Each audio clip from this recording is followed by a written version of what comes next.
You spent months researching the perfect smart home setup. Local control, no cloud nonsense, real privacy. Then you plugged everything in and discovered your local devices are still phoning home every few hours. I'm Chelsea Miller, and I've just finished 4 months of brutal testing on every major Matter 1.4 device release, running packet captures on isolated networks to find out what actually stays local and what's been quietly calling home this whole time. You're listening to the Smart Home Setup Podcast. Quick note before we get going. Everything you're about to hear, the research, the testing data, the script, that's all human verified and written by our team. The voice delivering it, though, that's AI generated, which lets us get these episodes to you faster and more consistently. Just wanted to be upfront about that. If you've been listening for a while, thank you for making this part of your routine. And if you just hit play for the first time, I'm glad you're here. We drop new episodes every Monday, Wednesday, and Friday, all focused on smart home automation that respects your privacy and actually works locally. Today, we're diving into Matter 1.4 devices, specifically which ones passed my 30-day air-gapped network test. Here's my quick verdict up front. Matter 1.4 delivers on its local control promises better than any previous version, but you'll still need to verify firmware settings and choose manufacturers carefully. The devices I'm covering today passed my 30-day air-gapped network test with full automation intact. Now let's talk about what to look for in Matter 1.4 devices, starting with the most important factor, true local operation without cloud fallbacks. Matter 1.4 promises local control, but manufacturers love sneaking in what they call enhanced features that require cloud authentication. When you're evaluating devices, you need to verify actual packet behavior during setup and operation, not just marketing claims about local control. I test every device on an air-gapped network with no internet access after initial setup. If automations break or devices become unresponsive when the WAN connection drops, the device fails immediately in my book. Real Matter 1.4 compliance means all core functionality, switching, dimming, sensor readings, automation triggers, operates entirely within your local thread or Wi-Fi mesh network. Look for devices that explicitly document border router requirements rather than vague hub compatibility language. Matter 1.4 devices use Thread, which requires a Thread border router like Apple TV 4K or Google Nest Hub, or they connect via Wi-Fi directly to your controller, or they bridge through existing Zigbee or Z-Wave networks. Automation logic locality is critical. When you create an if-then rule, like if motion sensor state equals detected and light state equals off, then turn light on, that logic should execute on your local hub, whether that's Home Assistant, Apple Home, or Google Home, not round trip through some manufacturer's cloud server. I've caught devices that technically support Matter, but still send every state change to their proprietary servers for what they call analytics. Next consideration, firmware update mechanisms that don't require cloud authentication. This is where most manufacturers betray their supposed privacy commitment. A device might operate locally day to day, but when firmware updates require authentication through the manufacturer's cloud service, they've built in a kill switch for your air-gapped setup. Over-the-air update delivery via Matter is part of the 1.4 spec, allowing your local controller to push updates directly to devices. But many manufacturers ignore this and force you through their apps, which means logging into their cloud, granting permissions, and often re-authenticating the device entirely. I prioritize devices for manufacturers that either support Home Assistant's OTA mechanisms or at minimum allow manual firmware file uploads through local web interfaces. Eve Systems and Aqara have been notably transparent about this. You can download firmware files directly and apply them without cloud handshakes. Another thing you need to pay attention to: documented data collection policies and packet transparency. Matter. 1.4 standardizes communication protocols, but it doesn't prevent manufacturers from collecting telemetry, usage patterns, or diagnostic data. The difference between privacy-respecting and surveillance-friendly devices often comes down to what happens in the first 60 seconds after power on. Run Wireshark captures during device setup. You're looking for DNS queries, TLS handshakes to manufacturer domains, NTP time sync, which is usually harmless, and the volume of encrypted traffic. A motion sensor that sends 4 kilobytes of data every time it detects motion is doing more than reporting state changes. It's likely including timestamps, signal strength, battery voltage, and other fingerprinting data. Check for persistent connections. If a device maintains an open WebSocket or MQTT connection to a cloud server, even after you've disabled cloud features in the app, that's a red flag. True local devices send occasional keep-alive packets to their controller, but nothing external. I deduct points for manufacturers that don't publish privacy policies specifically addressing Matter devices. Generic IoT privacy policies written before Matter existed don't count. I want to see documentation of what data leaves your network and why. You also need to understand protocol stability and fallback behavior. Matter. 1.4 improves reliability over versions 1.0 through 1.3, but the multi-protocol reality creates failure modes you need to understand. A thread-based device might use your Apple TV as its border router. If that Apple TV reboots, what happens to your automations?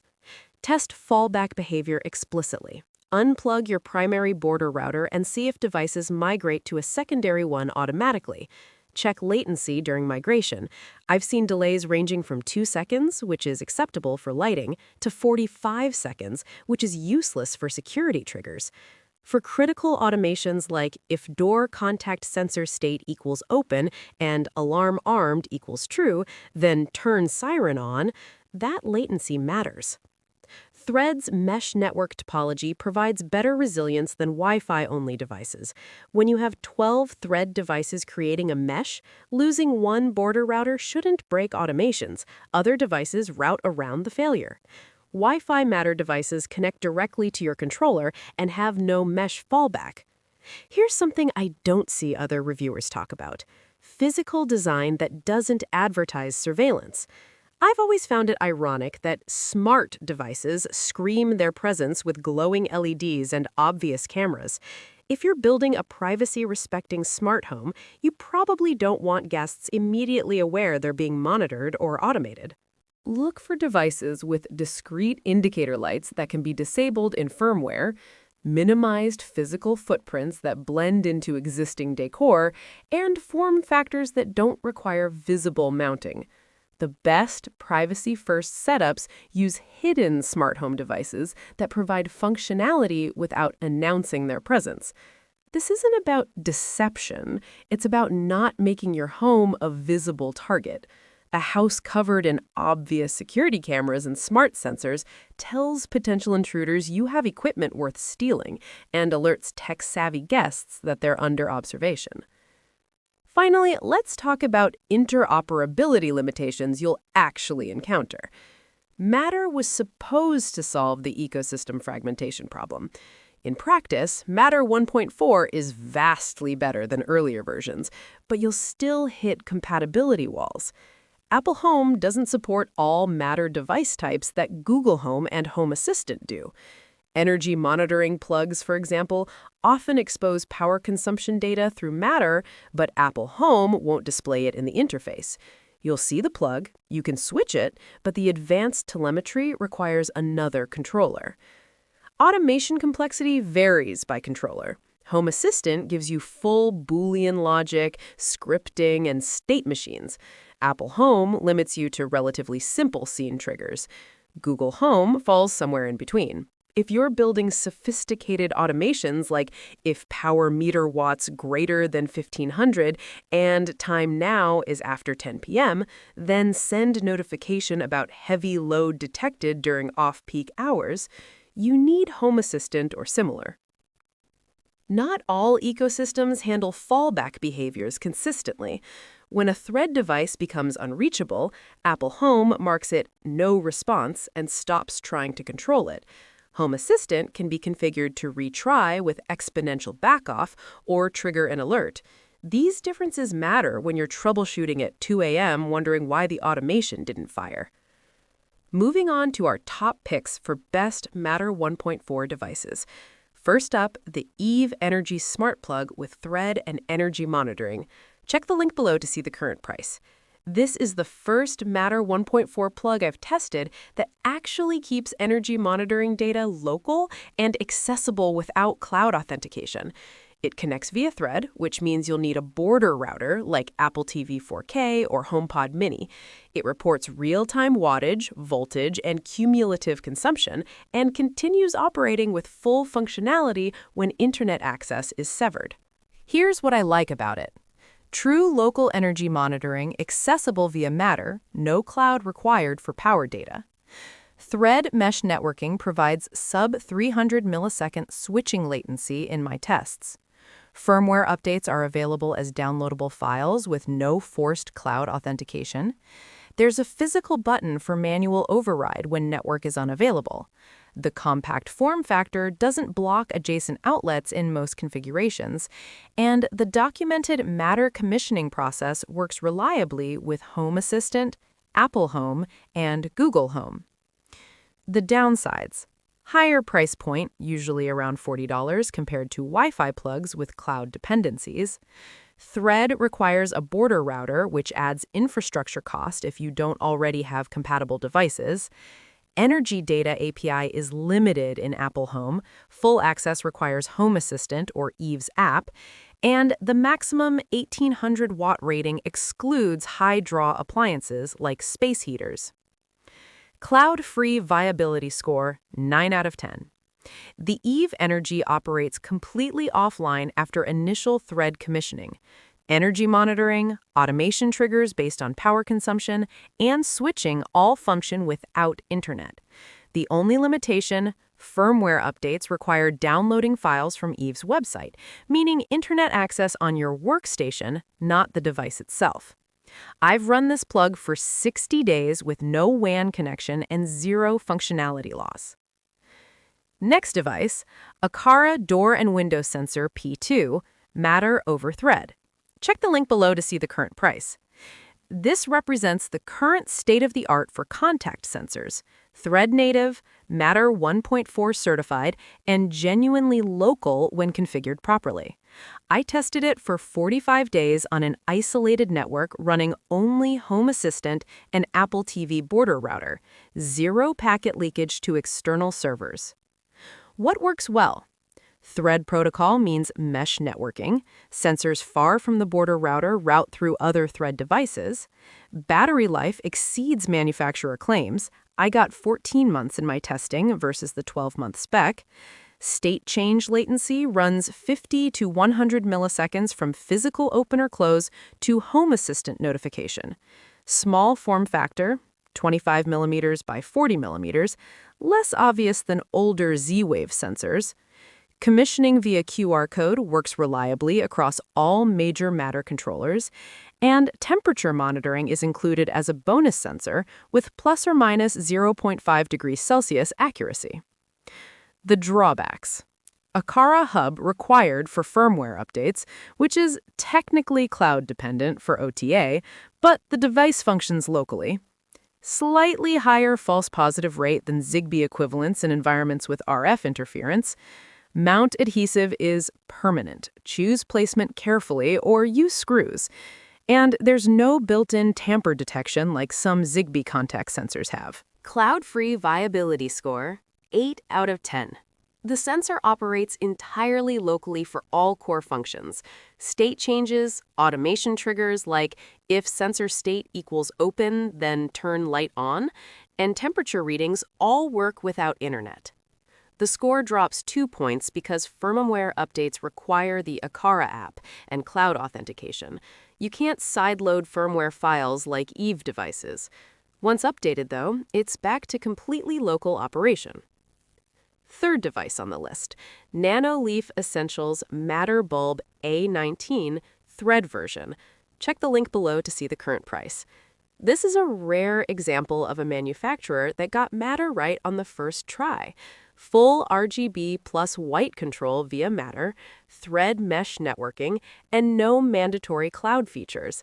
I've deployed 8 of these across my test network with 0 cloud connectivity and consistent sub-200 millisecond response times. The positives: true local color control.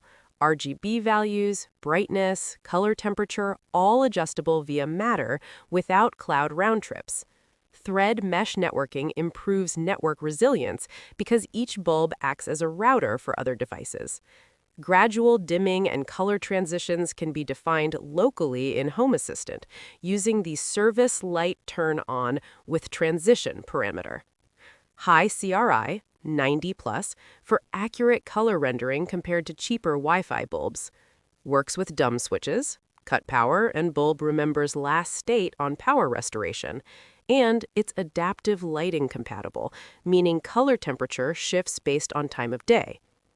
The negatives: thread border router required, which adds infrastructure dependency. Firmware updates go through Nanoleaf app, so cloud authentication needed initially, then local operation after that. Price premium, usually around $20 per bulb versus $8 for cloud-dependent alternatives. Limited to A19 form factor, no BR30, PAR, or candelabra options yet with Matter 1.4. And color accuracy drifts slightly at extreme color temperatures. The 2000K and 6500K endpoints show visible deviation. Cloud-free viability score, 9 out of 10. After initial setup and firmware update, these bulbs operate completely locally. All color changes, brightness adjustments, and automation triggers execute without internet. I've only encountered one limitation: the circadian lighting feature that adjusts color temperature based on sunrise and sunset times requires location data, which technically needs internet for initial geolocation. Once set, though, the schedule runs locally using your controller's internal clock. Now for the budget option: Meross Matter Smart Plug Mini Wi-Fi version. Check the link below to see the current price. This proves that Matter 1.4 doesn't require premium pricing. It uses Wi-Fi directly to your controller, no thread border router needed, reports power consumption locally, and costs about half what Eve charges. But there are privacy trade-offs you need to understand. What I like? Direct Wi-Fi connection eliminates thread border router requirement. Actual local energy monitoring without Meross cloud service, which I verified via packet capture. Sub-$20 price point, usually around $15 to $18, makes whole home deployment affordable. Physical button for manual override. Compact side-by-side design doesn't block adjacent outlets. And 15-amp, 1800-watt maximum load handles most household devices. The concerns: initial setup requires Meross app and internet connection, cannot commission offline like some Thread devices. Firmware updates mandatory through Meross Cloud with no option to disable or defer updates. Wi-Fi only means no mesh networking benefits, so each plug is single point of failure. Meross privacy policy vague about data collection specifics, and I observed occasional phone home packets encrypted about 200 bytes every 6 to 8 hours, even with cloud features disabled. Cloud-free viability score, 6 out of 10. This is where honest reviews matter. The Meross plug mostly works locally. Switching, power monitoring, and automation triggers all function without internet after setup. But I cannot verify those periodic encrypted packets aren't sending usage data. The TLS handshake targets Meross AWS infrastructure, not your local controller. It could be benign keep-alive traffic or telemetry collection. Meross hasn't responded to my requests for documentation. If you're building a truly air-gapped network, Skip this one. If you're compromising on mostly local with occasional cloud check-ins, it's the most affordable Matter 1.4 option with energy monitoring. Next up, SwitchBot Smart Lock Pro with Matter Gateway. Check the link below to see the current price. This uses an interesting hybrid approach. The lock itself operates on SwitchBot's proprietary protocol, but the included Matter Gateway bridges it to your Matter network locally. After extensive testing, including deliberately blocking all SwitchBot cloud servers at the firewall level, I can confirm the lock operates fully locally, with caveats. The advantages: true local lock and unlock commands via Matter, no cloud round trip for physical operation. Battery life impressive, 6+ months on 4 AA batteries in my testing. Installs over existing deadbolt, so no lock replacement required. Manual key override maintains physical access when electronics fail. Auto lock timer can be defined locally, like if lock state equals unlocked and time elapsed greater than 30 seconds, then lock secure. And activity logs stored locally in Gateway with last 100 events accessible via Matter. The disadvantages: requires SwitchBot Matter Gateway, which adds about $40 and another device to manage. Gateway itself needs hardwired power, battery backup not included. Initial calibration process finicky, took 3 attempts to properly detect door position. Matter lock commands have 400 to 600 millisecond latency, acceptable for manual operation, but too slow for automated emergency locking. No built-in keypad, requires separate SwitchBot keypad accessory. And Gateway firmware updates require SwitchBot app with internet connection. Cloud-free viability score: 7 out of 10. The lock itself is local first. I've operated it for 3 weeks with the Gateway internet connection blocked. Locking, unlocking, auto lock, and low battery alerts all work. The score drops because firmware updates mandate cloud access and the Gateway periodically attempts connections to SwitchBot servers. I blocked them at the firewall, but the attempts happen. Last device: Third Reality Matter Nightlight with motion sensor, Thread version. Check the link below to see the current price. This solves a specific use case brilliantly. Truly local motion-activated lighting without any cloud dependency. It's a Thread device that acts as both motion sensor and nightlight with automation logic that can run either on-device or through your Matter controller. What works? Completely standalone operation, plug in, commission to Thread network, works indefinitely offline. Motion detection latency under 200 milliseconds for on-device automation or 300 to 400 milliseconds for controller-based automation. Light brightness adjustable via Matter, 100 lumen maximum measured with light meter. Built-in light sensor prevents activation in bright conditions with ambient threshold configurable. Thread mesh router capability improves network coverage. And no firmware updates received in 4 months of testing. Device firmware appears stable and feature complete. The limitations: limited range, 5-meter motion detection maximum with 120-degree field of view. Nightlight brightness insufficient for task lighting, works for hallway navigation but not reading. No color temperature adjustment, locked at 2700K warm white.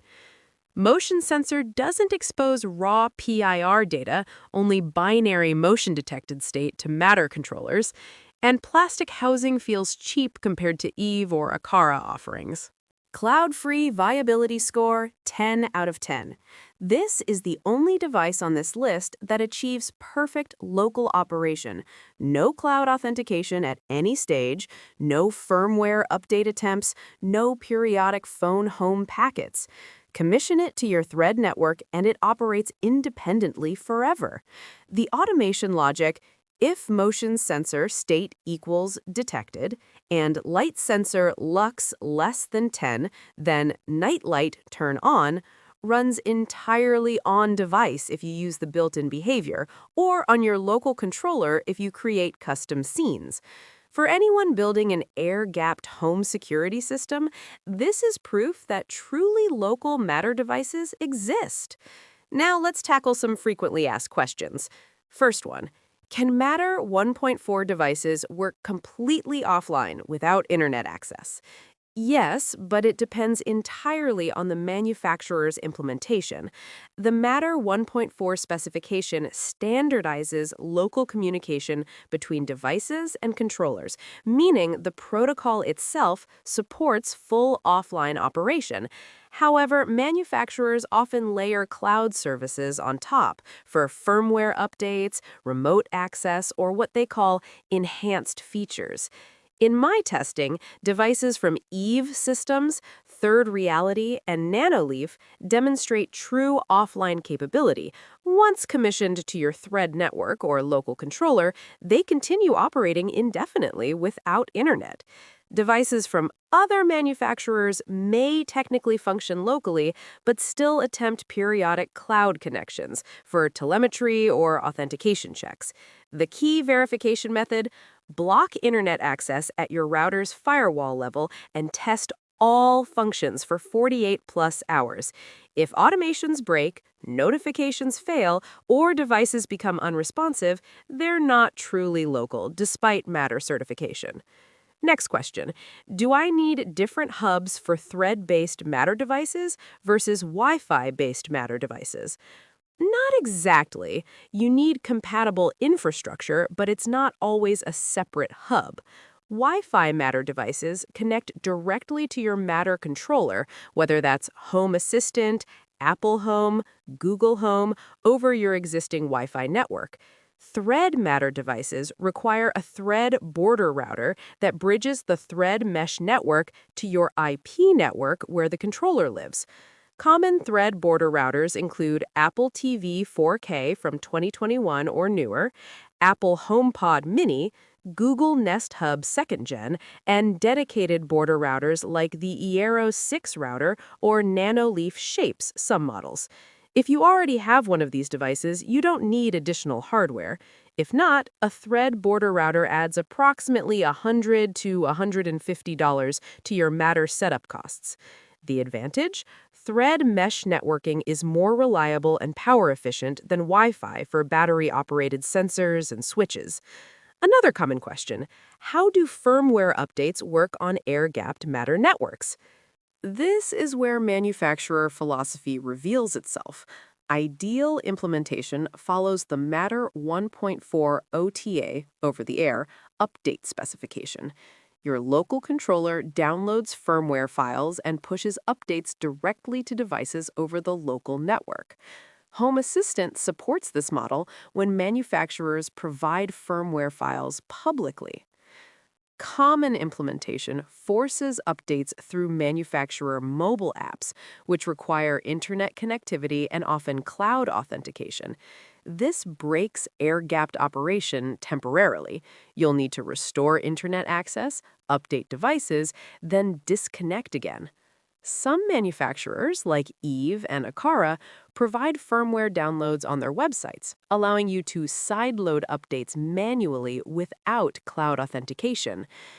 Worst-case implementation makes cloud authentication mandatory with no alternative update path. These devices become security risks on air-gapped networks because you can't patch vulnerabilities without surrendering local-only operation.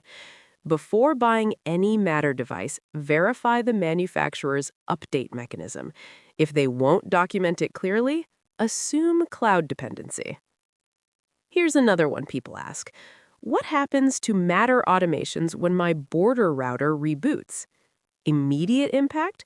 Thread devices lose their connection path to your Matter controller.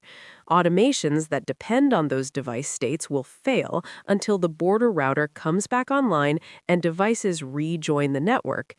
In my testing, Apple TV 4K border routers typically reconnect Thread devices within 8 to 15 seconds after reboot. Google Nest Hub border routers average 12 to 20 seconds. Dedicated Thread border routers like Eero 6 reconnect faster, 4 to 8 seconds, because they don't have the additional startup overhead of video streaming platforms. Mitigation strategies: deploy multiple thread border routers so devices can fail over automatically.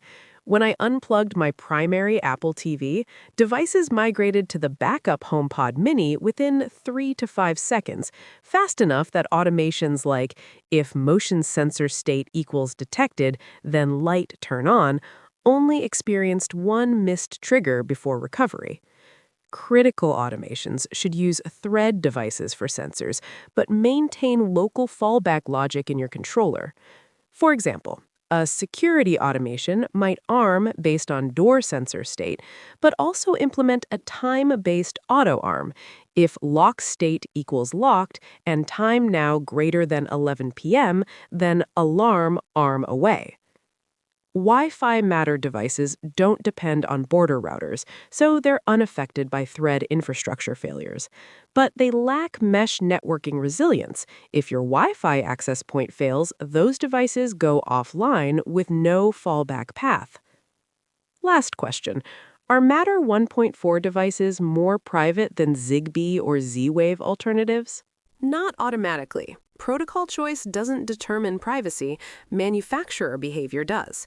Matter 1.4 standardizes local communication, which theoretically makes privacy easier to implement, but manufacturers can still layer surveillance features on top. Advantage of Matter: the standardized protocol means you're not locked into proprietary hubs that might collect telemetry. A Zigbee device often requires the manufacturer's hub, like Philips Hue Bridge or SmartThings Hub, which creates a choke point for data collection. Matter lets you use open-source controllers like Home Assistant that you fully control, eliminating the manufacturer middleman. Zigbee and Z-Wave advantage: these protocols are older and well understood. Packet structure is documented, making traffic analysis straightforward. I can verify with certainty that an Aqara Zigbee sensor sends only state changes to the hub. No firmware version, no signal strength telemetry, no encrypted payloads. Some Matter devices use TLS encryption even for local traffic, making verification harder without manufacturer cooperation. Bottom line: privacy depends on choosing manufacturers that respect local control, regardless of protocol. Eve Systems has demonstrated commitment to privacy across their Bluetooth, Thread, and Matter products. Meros and other budget brands show concerning data collection patterns. Here's the verdict. Matter 1.4 finally delivers on the local control promise that earlier versions fumbled. The devices I've covered represent the current state of genuinely privacy-respecting smart home automation. But you need to verify, not trust. Your best starting point: Eve Energy for smart plugs if budget allows, Aqara P2 for contact sensors, Nanoleaf for lighting, and Third Reality for motion-activated nightlights. This combination provides comprehensive coverage with minimal cloud dependencies. Critical step most guides ignore: before deploying any Matter device in production, commission it to your network and immediately block its MAC address from internet access at your router level. Live with it for 48 hours. If functionality degrades, you've discovered hidden cloud dependencies the marketing didn't mention. If it works flawlessly, you've verified true local operation. The smart home you build in 2026 doesn't need to report your every move to manufacturer servers. These devices prove it's possible to automate your home while keeping your data exactly where it belongs, in your home. Cloud-free viability score for the overall category: 8 out of 10. Matter 1.4 represents the best opportunity yet for privacy-conscious automation, but firmware update dependencies and manufacturer inconsistencies prevent a perfect score. We're closer than we've ever been. Just verify before you trust. That wraps up this episode of the Smart Home Setup Podcast. Thanks for spending this time with me. I know there are about 1,000 other podcasts you could be listening to right now. We'll be back Monday, Wednesday, and Friday with more episodes like this. If you found this one helpful, I'd really appreciate it if you'd leave a 5-star rating and write a quick review. That's genuinely how other people find the show. Podcast algorithms surface content based on ratings and reviews, so it makes a real difference. And go ahead and hit subscribe or follow so you get notified the second a new episode drops. See you next time.